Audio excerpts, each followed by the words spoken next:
Como introducción al tema que hemos desarrollado, que es la crisis fiscal europea en España, podemos decir que el final de la burbuja inmobiliaria que se dio en el 2007, conjuntamente con la peor crisis financiera internacional de los últimos 80 años, ha provocado en España una importante crisis bancaria, fiscal y financiera. Pero, ¿qué ha sucedido para llegar a esta situación? Se deben a varios factores, y esto es que España tenía un sistema impositivo que era perfecto para recaudar bajo una burbuja inmobiliaria, y esto le permitía contar con ingresos extraordinarios que no se aplicaban sobre bases impositivas relacionadas directamente con el PBI, la compraventa de viviendas y otros bienes patrimoniales, y las importaciones de bienes y servicios o los beneficios extraordinarios de las empresas ligadas a la construcción, como son las entidades financieras, las promotoras y las constructoras. Al estallar la burbuja, se vinieron abajo los ingresos. Las empresas dejaron de tener grandes beneficios, ya que hubo menor recaudación de impuestos, las familias dejaron de comprar casas, se generaron menos ingresos por las transacciones y los actos jurídicos documentados. También de sentirse ricas. Hubo un menor consumo de bienes importados que, aunque no se producían en España, sí proporcionaban ingresos a través del IVA. El diseño de política de gasto durante el boom, como si esos ingresos extraordinarios fueran a ser permanentes y asumir que la burbuja inmobiliaria iba a durar para siempre, es decir, un sistema impositivo ineficiente, en conjunción con la irresponsabilidad de quienes tomaban las decisiones del gasto, llevaron a España a una inminente crisis fiscal. Debemos tener en cuenta que la crisis fiscal en España es principalmente una crisis de ingresos, ya que en el periodo del 2007 al 2011 los ingresos se llegaron a reducir en 5.4 puntos del PBI. Durante los primeros 2 años que pasó toda esta crisis, 2008 y 2009, la estrategia consistió en utilizar medidas fiscales expansivas. Así, entre 2007 y 2009 se produjo una caída en la recaudación del IVA, que es el impuesto sobre el valor añadido, y sobre también el impuesto sobre transacciones patrimoniales y actos jurídicos documentados, de casi 3 puntos del PBI. Estos dos impuestos forman parte de los impuestos sobre la producción y las importaciones. Además de las medidas de reducción de impuestos, España introdujo medidas para aumentar la liquidez. Estas medidas redujeron los ingresos en 1.2 puntos de PBI y consistieron en adelantar el cobro de la deducción por compra de viviendas para las personas físicas y devoluciones mensuales de IVA para las empresas. Por el lado de los gastos, el gobierno introdujo 2 fondos para estimular la economía. El llamado Plan A para aumentar la inversión local pública y un fondo compartido para sectores estratégicos como la industria del automóvil.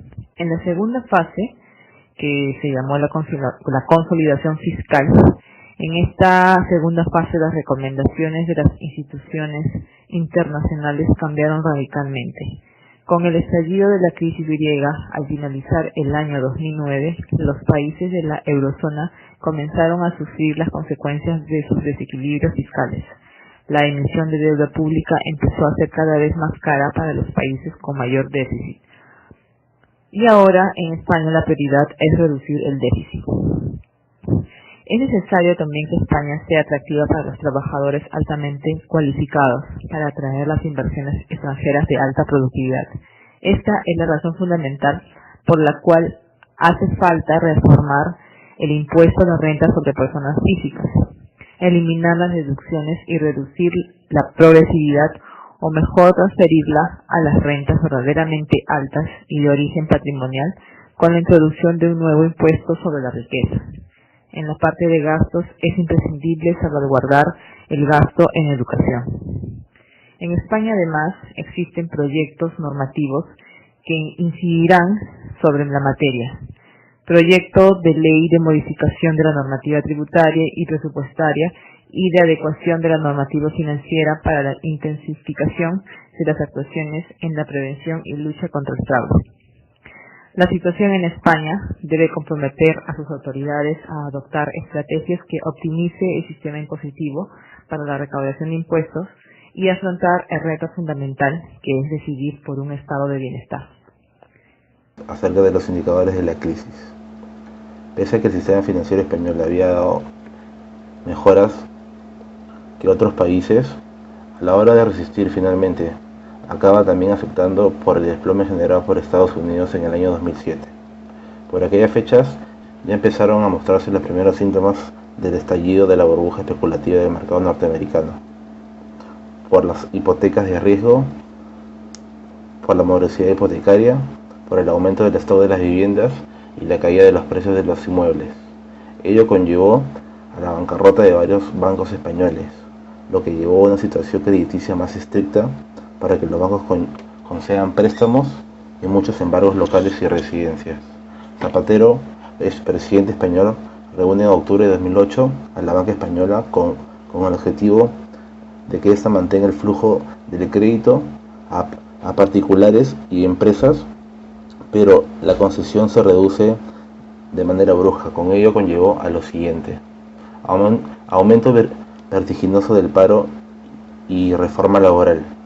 La crisis trajo que el sistema bancario tuviese que liquidar fondos, reestructurar sus entidades y ser socorridas de una forma u otra por las autoridades públicas, por lo que los errores, decisiones incorrectas, apuestas arriesgadas que cometieron sus directores han acabado repercutiendo no solo sobre los accionistas, trabajadores, clientes, ocasionando el pánico financiero y despidos masivos a nivel nacional de España. La inflación. Elevada inflación en un poco tiempo se ha pasado a una situación de estabilidad de precios con inflación reducida a una inflación superior del 5%. Esto ocasionó subida de precios, un menor PBI debido a la competitividad. La inflación es parte de las causas de la crisis española, ya que en el 2000, debido a que España no contaba con recursos energéticos propios, importaba todo el petróleo del exterior, produciendo una inflación constante, ya que para el 2008 la inflación que había sido acumulada los últimos 13 años era del 5% entre el año 2003 y 2008. Debemos hablar también del gasto total de las administraciones públicas. En el año 2010, el gasto total de las administraciones públicas en España ascendieron a 479.645 millones de euros, lo que supone un 45.6% total del PBI de la economía española, frente al 50.9% en la zona euro. Este gasto se divide en tres grandes conceptos: el gasto público en consumo final, la inversión pública y las transferencias del sector público al sector privado. El gasto público en consumo final es el total de los bienes y servicios proporcionados por el sector público a la economía. La inversión pública es la construcción de las infraestructuras y la compra de los bienes de equipo por parte del sector público. Finalmente, las transferencias del sector privado incluyen una diversidad de conceptos como las pensiones públicas de jubilación, el subsidio de desempleo, otras pensiones y ayudas por enfermedad o motivos sociales, el pago de los intereses de la deuda pública, las subvenciones a empresas o las transferencias de capital. Al hablar también de la crisis europea española, estamos hablando que ellos tuvieron que vertir nuevas políticas económicas fiscales adoptadas durante la crisis, el cuales son ajustes a la política monetaria, la estrategia del apoyo del crédito, el ajuste a la política fiscal y medidas de apoyo al sistema financiero.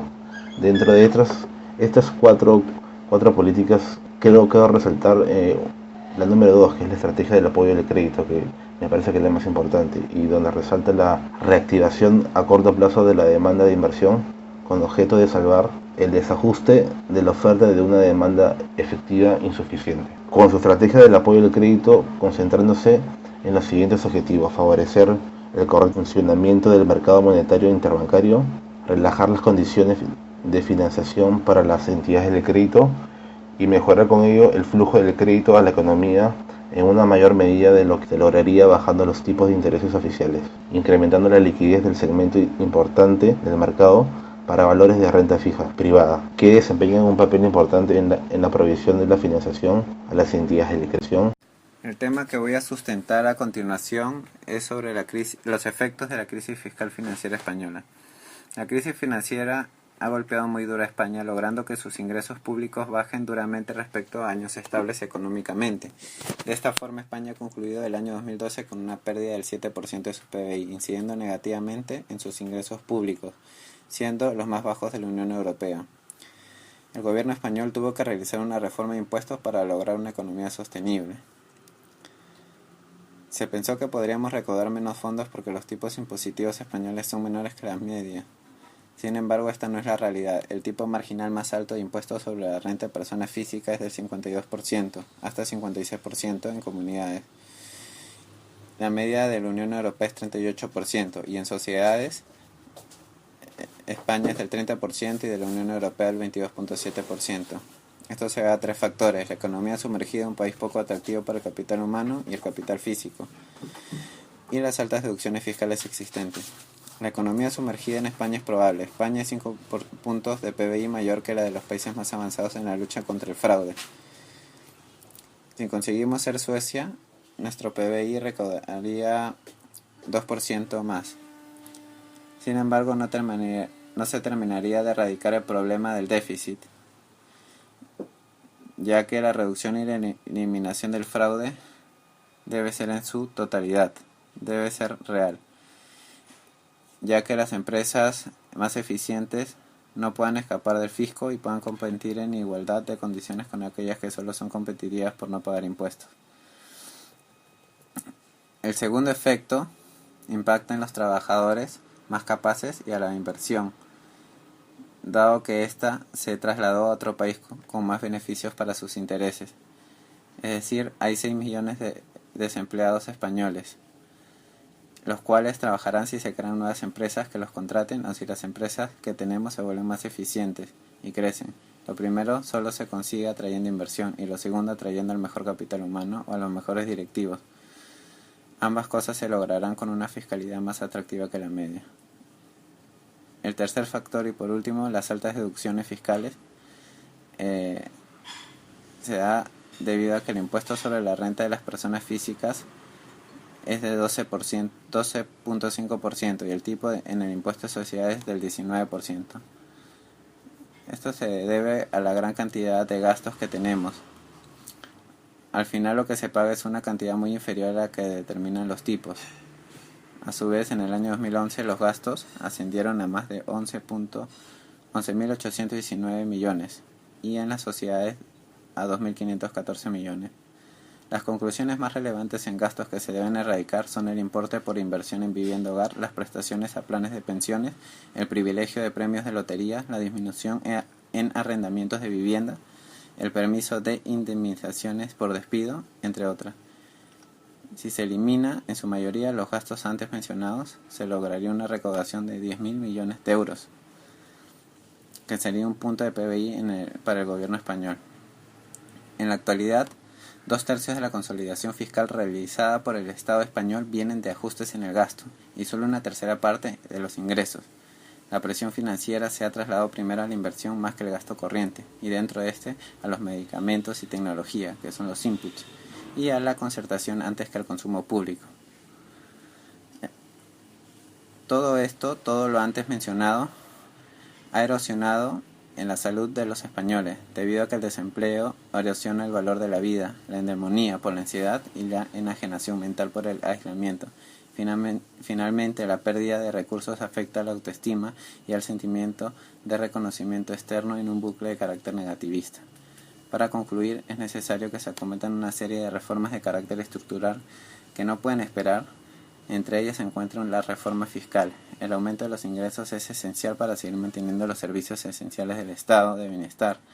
Por ello, desarrollar e innovar una nueva forma de impuestos es necesario e imprescindible para el Estado español. Finalmente, se tiene como conclusión que la crisis actual por la que se encuentra atravesando España surge de las hipotecas subprime que se dieron en Estados Unidos y que ocasionó el estallido de la burbuja inmobiliaria. Todo esto trajo como consecuencia a España la crisis inmobiliaria, la reestructuración bancaria y la crisis crediticia.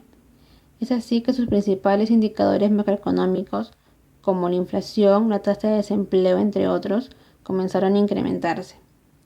Para que España logre salir de esta crisis, requiere de un modelo económico que le proporcione una economía estable y sostenida, que le permita reducir su nivel de deuda, reactive el crédito y así se recupere el sector construcción. Gracias.